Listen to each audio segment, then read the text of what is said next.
Bonjour et bonsoir, ça dépend les heures que vous nous suivez. Bienvenue dans l'abonnement sur la Congo Liberté Télévision, au nom de président Moustapha. Votre M de serviteur n'a pas suivi nos bon dimanche. N'a pas abonné surtout au Bolandara, au Bolinga président Moustapha, au Bolandaka émission na salaka na chaque dimanche, chaque week-end pour te solana pendant au moins 20 à 25 minutes sur l'actualité politique du jour. Nous avons un point mot à l'ordre du jour. Déplacement à Mokondiambo Angola. Na sommet à Siergel, conférence des pays des Grands Lacs. Au Fatia Kendaki, Azalaki accompagné de mon côté. Azalaki accompagné dans le number one, il y a VPM, Jean-Pierre Bemba Gombo. Azalaki accompagné dans le VPM, il y a affaires étrangères. Azalaki accompagné dans le ministre d'État, il y a intégration régionale, comme on a eu, Antipas, Mouissa.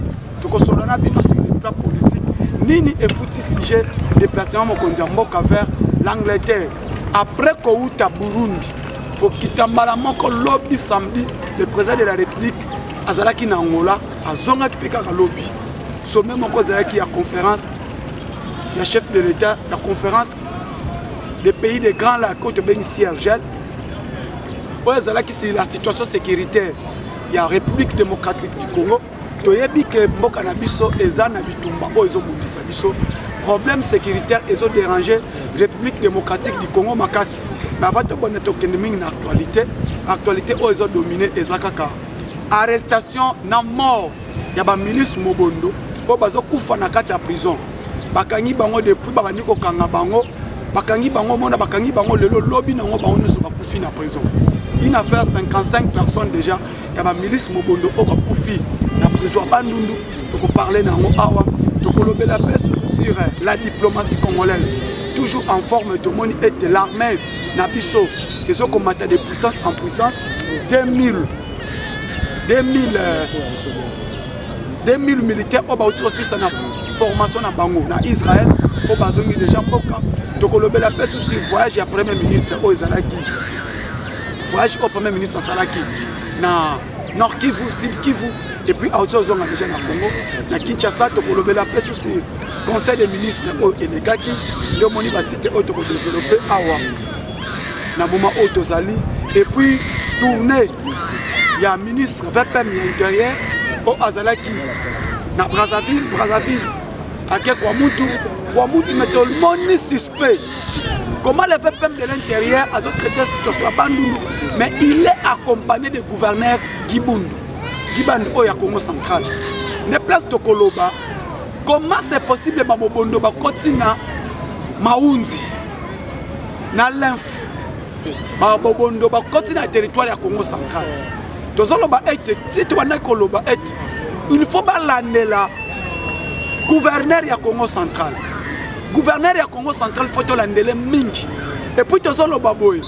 Na province du Congo central, nous n'allons pas accepter insécurité au Mobondo bakota na Congo central. Bande konangai ba Congo.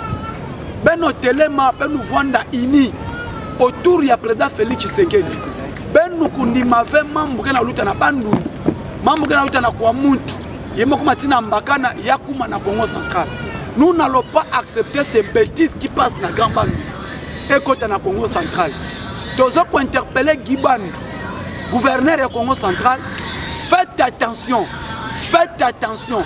Le loco on a to vivre événement à Bouzo Baté. Ba Congo et loco on a écosim Baté parce que to yebi bien. C'est un petit province, mais c'est une province très mystique, province du Congo central. Omani na boyena bangombe na binoana, ndenge bokobima. Ndenge boyena bangombe na binoana na Maunzi, na l'info. Boko écosim Baté pokunande. La cimetière. Nous le savons très bien que les Bas Mobondo sont des Barwandais. Bakote Lindengeni, Baouti Kwamuntu, Bakota direct, va se retrouver dans Bandung, va se retrouver dans Congo central. Cette histoire-là, nous n'allons pas accepter ces bêtises. Merci beaucoup. Chers Congolais, chers diaspora, Baïnion Sobolandara, Bisso, on est sur le confiance. Le président Félix Tshisekedi après Chine. Fachi Béton, Aigle Blanc, séjourne à Zalaki na conférence de Grand Lac. Ni ne sont les Kawana. Mes chers Congolais, Je voulais dire l'unité nationale. Mobutu nous a dit cette chose. N'a jamais trahi le Congo, Mosé Laurent Désiré Kabila. Et l'unité nationale pour président Félix Tshisekedi Tshilombo. Au Mani Mboka Oeza Ini. Un royaume divisé, royaume wane kendaka libosote. Lelo oyo bandeko na ngai ba Congolais. Toyeba yango bien. Félix Tshisekedi Tshilombo aigle ba c'est là Fachi Béton. Après voyage né à Chine, toute la communauté internationale otebi ba mafié, les Américains, les Français, les Anglais, l'Allemagne, bangonde baza à la base ya ko déstabiliser est mboka na biso. Lelo oyo tobosa na yango te. Soki insécurité est na kati ya Est République démocratique du Congo, cette insécurité s'appelle la France, les États-Unis et l'Angleterre. Tobosani lelo insécurité ya États-Unis et zalaka simé na Est République démocratique du Congo. Si aujourd'hui les États-Unis azolingate Est République démocratique du Congo Est ya Congo, ils la stabiliser. Pourquoi? Parce que les Américains, les Français, le Belge, les Vivakananini, pendant que RDC est en insécurité, bango bazo profiter ba piller minerai ya République démocratique du Congo, basala ba faire basala ba mafia na bango. Lelo bande konangai M23 ba uti wapi. Ces milices ya M23 otoza pobo baza ba Rwandais, ba uti bisika mususu te. Kagame n'est que pion que les Américains, les Français et les Anglais jouent. Ba poussa kai ba betake dada. Toye bien haut. Mais si quand lelo Kagame voulait quoi? Les Rwanda bakoki kokoka kobundisa Congo te yemoko Rwanda eza impossible parce que Rwanda ceux qui entamé guerre na République démocratique du Congo donc on neutraliser on peut te repanza bango facilement. Mais qu'est-ce qu'ils vont utiliser ba moyens surtout sur les plans politiques. Les Rwandais utilisent les opposants. Sur les plans diplomatiques, les Rwandais, sur les plans politiques, la communauté internationale utilise les Rwandais, pardon, les opposants. Na Katia est sur les plans politiques, va déstabiliser politique en mot pour bango basala moyen. Le Congo nous serons focalisés sur les plans politiques. Pendant on a pas moyen ni surtout, ba yeba ndenge ni copier minerai à République démocratique du Congo, cher Congolais, cher peuple congolais. Sur le plan insécurité, va utiliser Rwanda car sur le plan militaire. Les Rwandais c'est impossible à gagner Congo na guerre. Les Rwandais c'est impossible à que na guerre pas longue biso. Toyebi na nini la communauté internationale, toyebi na nini les États-Unis soutiennent les Rwandais pour prendre le coltan, le lithium et cobalt de la République démocratique du Congo. Toyebi après la Deuxième Guerre mondiale de 1945, les États-Unis, après qu'on frappait le Japon, coltan et uranium na cobalt sont et outa est. L'Est de la République du Congo, l'Est de la République démocratique du Congo qui cible la sécurité des États-Unis. Sécurité des États-Unis d'Amérique sur le plan militaire, sur le plan nucléaire, et ça la cassime dans l'Est de la République démocratique du Congo. Raison pour laquelle, plus loin, les Américains ont compris. Après Mobutu, il faut créer quelqu'un que nous allons manipuler au Rwanda. Pour que nous puissions contrôler cobalt et coltan à RDC. Pour que nous puissions facilement, qu'est-ce que nous devons faire? Il faut mettre au Rwanda quelqu'un que nous allons manipuler facilement. Abiarmana comme Alinga qui était Congo. Abanaki Kolinga te azala canal. Il y a qu'on amené insécurité dans la République démocratique du Congo. Après combattre avion à Abiarmana par les Américains et les Français, bah Itiza Kagame. Ne va préparer pion na bango ba tchana Rwanda. Baba kota ka facile ba piller minerai à République démocratique du Congo.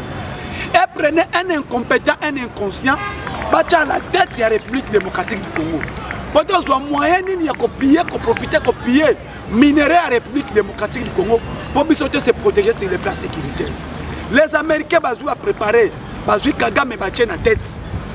Parce que c'est la moyen à Bango, il y a la copier minerai à République démocratique. Et Kagame à son tour, il prépare qui? Comme Mosé Laurent Désiré Kabila, aye abalukela Rwandais, Kabila baye na ye.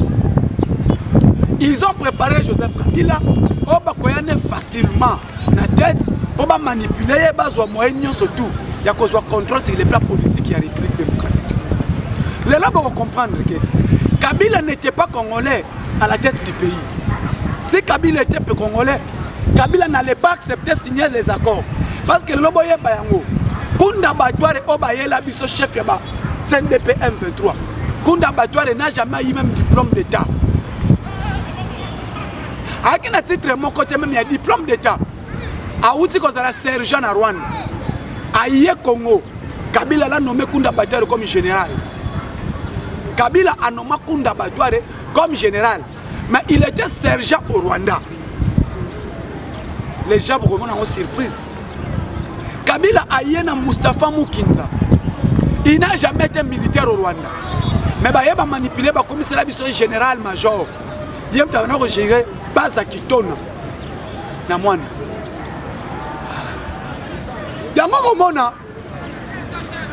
Quand on infiltre un pays, infiltré, et là, on va dire moko. 1. Babomaka éducation. 2. Babomaka armée. 3. Déstabiliser le pays sur le plan économique. Et tout ce que je viens vous dire, Kabila l'a fait. Kabila a longaki et loko liboso. Yako kabola ba congolais. Yami balé Kabila longaki. Abomaki mboka sur les plans sécuritaires.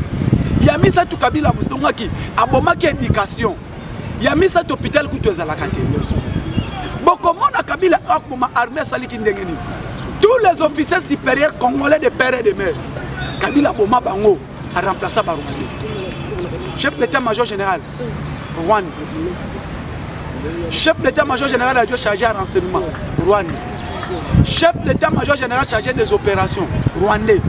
Commissaire supérieur à la police, Rwandais. Commissaire divisionnaire et à la police, nationalité douteuse. Chef d'état-major général adjoint, chargé Yakasai, Rwandais. Chargé des opérations et agissent rapide, Rwandais. Donc, comment on a que Kabila a respecté le plan que Kagame a Pesaki. Bakoti, Kabila Banobo Mamboka la province si province. Le président Mustafa. Kabila Mamboka province par province, toute économie à chaque pays, Kabila Banaki Kobomayango Ndengwana. Aujourd'hui, bon, Kendenet n'a pas Congo. Kabila Yebi que pour moi, il n'y a pas Congo, et ça port. Abi que pour moi, il n'y a pas Congo, et ça Perenco et Sosi. Azui Abomi a créé ma port privé. Abomi port Matad, Abomi port Abom a créé port privé. Bah, occasion de reprendre nos comptes pour nous servir. Mais tout cas pour nos Congolais. Annihiler yango aligné souté. À côté Sosi, Sosi na Perenco Abomi a créé LP l'aide pétrolier. Allez-y comprendre comment Kabila a détruit le Congo central. Deuxième meloko Niami Balé. Kabila est bien. Ville à Kinshasa, c'est la santé, l'éducation. Kabila a bombé l'éducation. Aïe, aïe bi que Kasai central. Nazem Sabino Kabila province par province. Abomi yango. Aïe na Kasai. Abi que Miba ezalaka base ya production ya Kasai oriental. Kabila bomi Miba ozaki l'état a créé yaye privé. Aïe Kasai central il faut courir pour nous éteindre le Kasai central. Aboyi ne kosala chita katende. Aboyi Katanga a dit que j'ai camine SNCC. Abomi j'ai camine abomi SNCC a créé MCK a créé la société na bango privé. A qui considéré biso contrat du siècle. Ouais ben un contrat oh ya ko déstabiliser la République démocratique du Congo, chers Congolais. A qui signé contrat si commune avec les Chinois. C'est avec le gouvernement chinois, pas l'État chinois. Il est allé signer ce contrat avec qui? Avec les entreprises. N'a vu y a profit na yena entreprise, non avec le gouvernement chinois, chers Congolais. Ake abomi SNCC, abomi Jekamine, abomi nyon surtout on a créé ma société privée. Yena Katoum, ba créé biso Boss Mining, ba créé biso MCK Mining Company Katanga. Bande konanga tango longwe wana. Abomi Katanga. Aïe na Est. Abika na population Est ba vivaka na commerce. Aïe installer insécurité na Est. Abi bon na réussi siko ko boma ba base économique ya République démocratique du Congo. Siko fona boma bango. Ne loko etikali siko diviser pour mieux régner. Aïe ko diviser peuple congolais. a divisé biso na tribalisme. Parce que le premier tribal, c'est Kabila. Là, je vous dis ce qui est vrai. Le premier tribal, na mboka oyo, tribalisme, il s'appelle Joseph Kabila. Nandengenin. Kabila a écouté la langue de communication armée. Au Mobutu Tcheki, c'était l'Ingala. A abomi ango a Swahili. Parce que quoi? Il voulait que sa province d'abord, Swahili, et la base armée pour y contrôler. Ce n'était pas le tribalisme. C'est ça.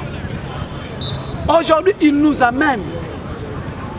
Aujourd'hui, il nous amène le tribalisme. Or, le oyo, peuple congolais bolandanga bien, doye bien.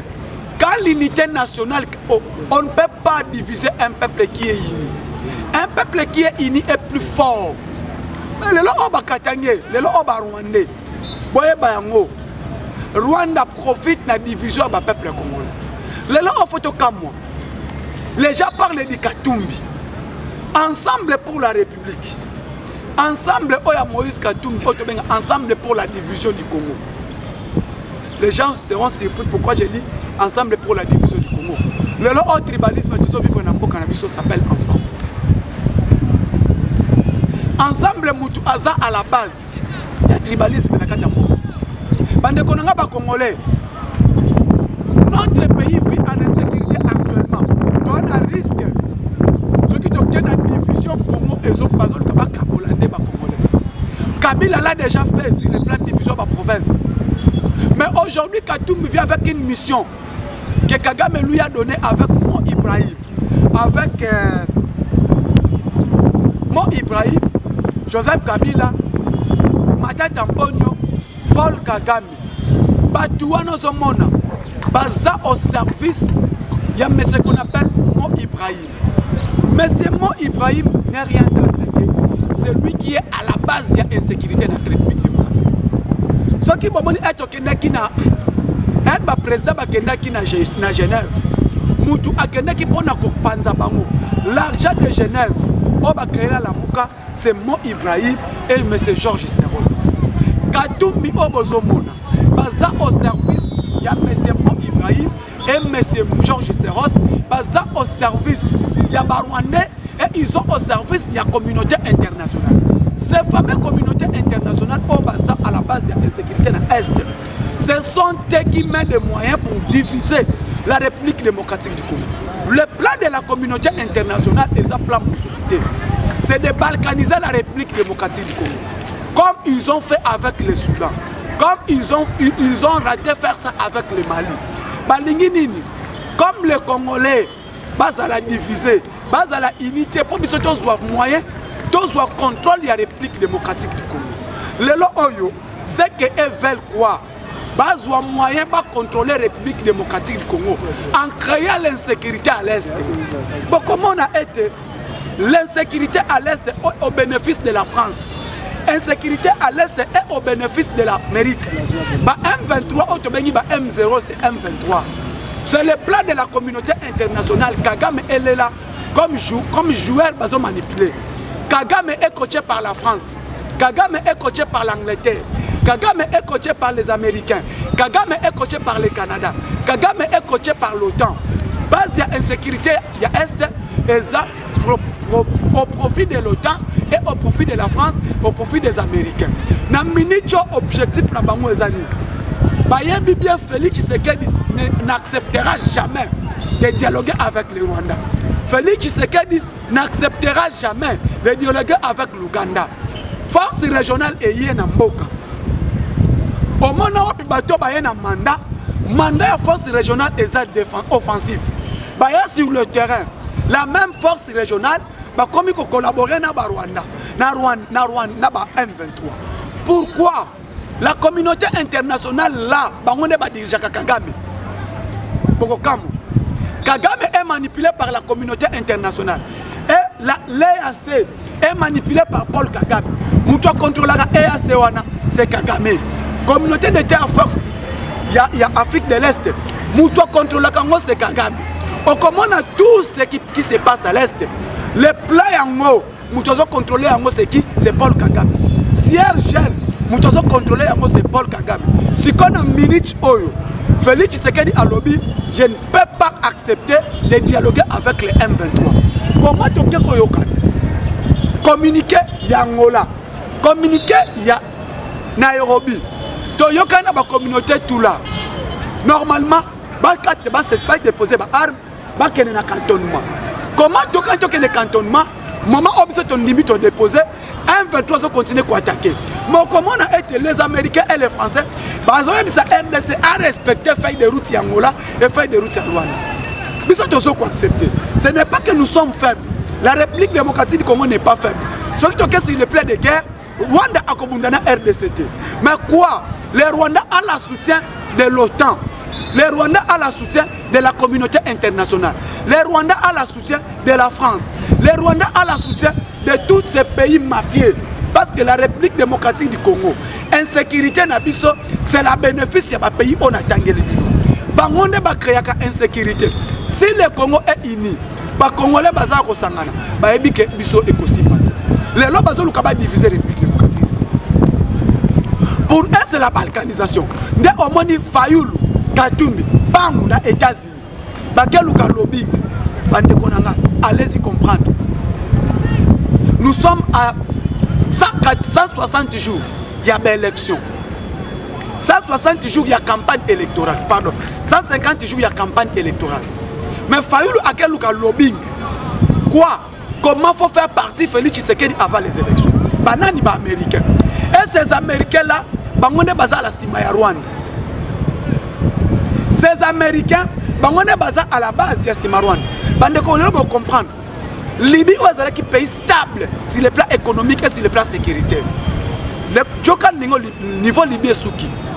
Pourquoi? C'est la France et les États-Unis. Mali est un pays stable. C'est quoi? C'est qui? C'est la France et les États-Unis.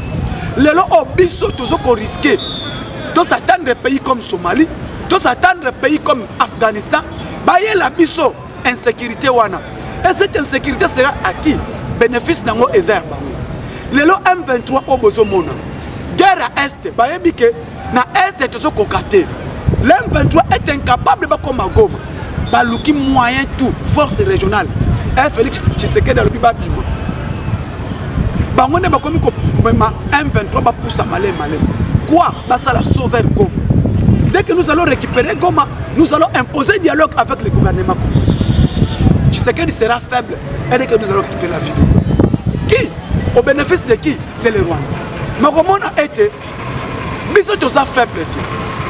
Mais insécurité dans l'Est en Canabiso, c'est qui? C'est la communauté internationale qui nous impose cette insécurité. C'est la France qui nous impose cette insécurité.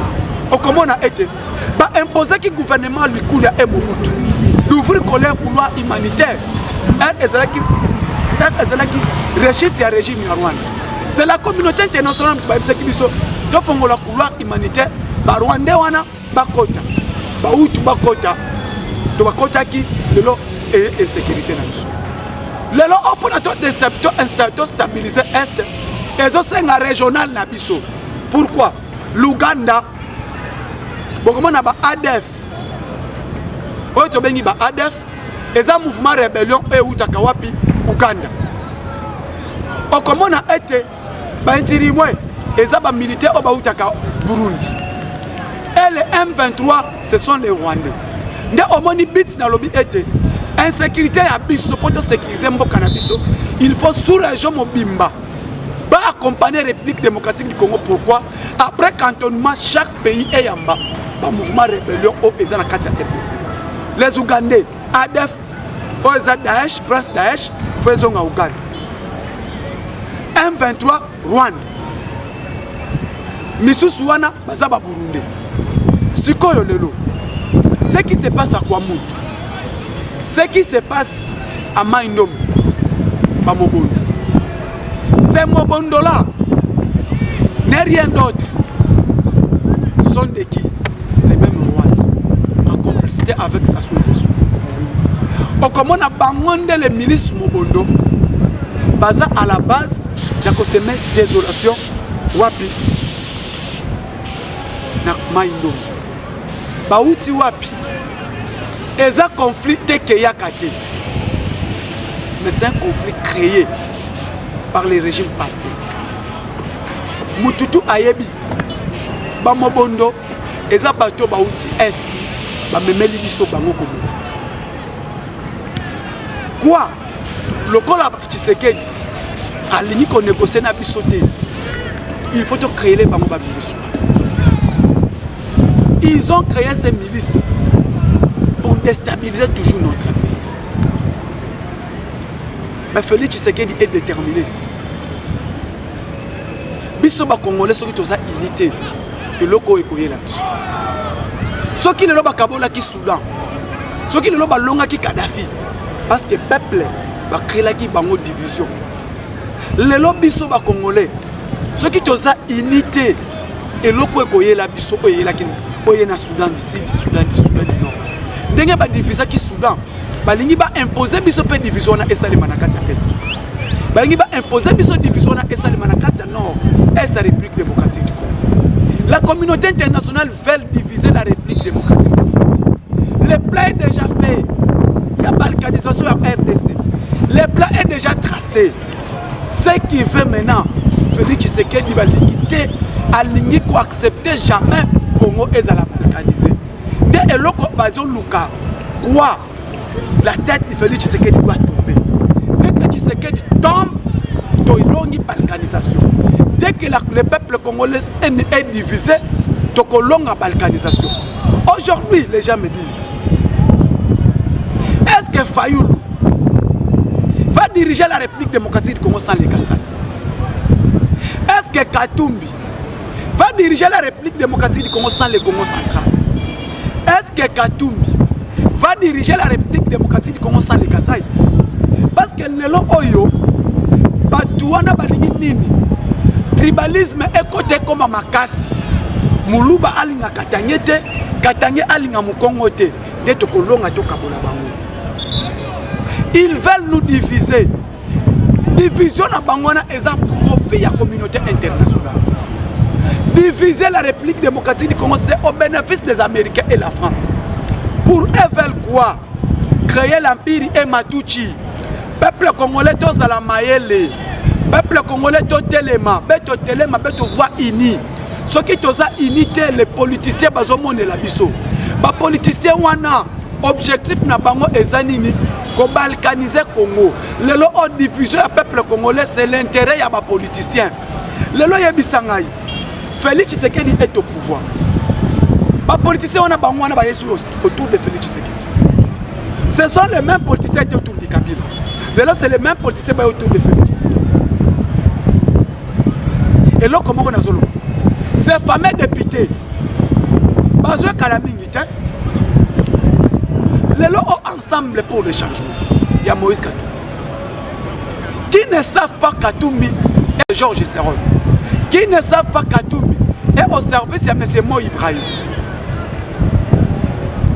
Les mêmes Mo Ibrahim, les mêmes Georges Seros, ils travaillent avec Katumbi. Félix Tshisekedi ne dit pas question. Moi, je suis venu au pouvoir pour servir le peuple. Bandeko. Tomi Tounanan. Katumbi Azala qui gouvernait 12 ans à la tête de la province. Qu'est-ce que Katumbi a fait pour les Katanga? Qu'est-ce que Katumbi a fait pour les Kolwezi, pour les habitants de Kolwezi?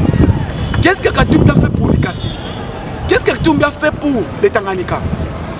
Est-ce que les gens peuvent me démontrer, me montrer 10 km à route au Katumbi? Est-ce que les gens peuvent me dire l'entreprise que Katumbi a laissée à Katanga? Est-ce que les gens peuvent me dire la société Katumbi a laissée pour l'intérêt des peuples de Katanga? Katumbi a dirigé Katanga puissant. J'ai camine les Osala. Atiraki j'ai camine à Etani. Katumbi a fait Kabila. Division à Bango Toyebi. Les gens vont se réconcilier à Batoubaï bien monté. Va se réconcilier objectif na Bango. Mais là il faut partir Félix Tshisekedi. Peuple congolais si nous ne sommes pas unis. Donc on vivra qu'à malheur. Nous sommes dans un pays plus puissant, riche sur le plan économique, sur le plan minier. Mais est-ce que minerai wana et ça n'a bénéficié au peuple congolais? Nini biso tozo gagné. Nini peuple congolais a gagné. La communauté internationale a yébi. Faut malmener peuple congolais, faut diviser bango. Quand diviser bango, faut tirer bango tribalisme, faut tirer bango provincial au bazar. Tu peux manipuler bango facile. Le lot faut faire Mali, Batelemi, Burkina Faso, Batelemi, Baboyi France. Et là comme ça faut tout ça là en Mboko. Il y a beaucoup de Belges, beaucoup de Français. Ceux qui te salient en haut, tu peux se libérer. On ne libère pas un peuple, mais le peuple se libère elle-même. Tu as bien insécurité dans la prison basée sur ces 4 leaders, il y a la boca. Mais bon, il y a Félix Tshisekedi n'a rien fait pour l'intérêt du peuple. Tant de Marocains une élection. Pourquoi besoin qu'il m'a élection à Félix Tshisekedi? Les lobes du peuple congolais, ses opposants, n'ont pas condamné à Rwanda. Qui a déjà levé sa voix pour dire nous sommes agressés par les Rwandais? Personne. Personne. Lelo. Baye Soussou. Vous pouvez savoir ma voix en 2023. Baye Soussou. Vous pouvez savoir ma voix en 2023. Mao. Bon, maintenant, Georges Serros n'a pas Ibrahim. RBK Genève a imposé Bisso. Il a imposé l'opposition 2 ans après l'élection et ça ne peut pas dire Moïse Katumbi. Il y a que Congo va Congolais de père et de mère à diriger. Quand la République démocratique du Congo est dirigée par un président congolais, Akoboya Bakor. Akoboya Bakor. Il y a moni bit na bango ya Genève. Mobilisons-nous, soutenir la République démocratique du Congo. Soyez unis, mes chers Congolais. Soyez unis pour l'intérêt de notre pays. Soyez unis pour avancer mon cannabis. Plus de 143, 89, 86, 52, 097. Plus de 143, 89, 86, 52, 097. Nous sommes à Londres, nous sommes aux États-Unis, nous sommes en France, partout. Numéro nanga ya mwanso beaucoup soanga, je dis que je fais.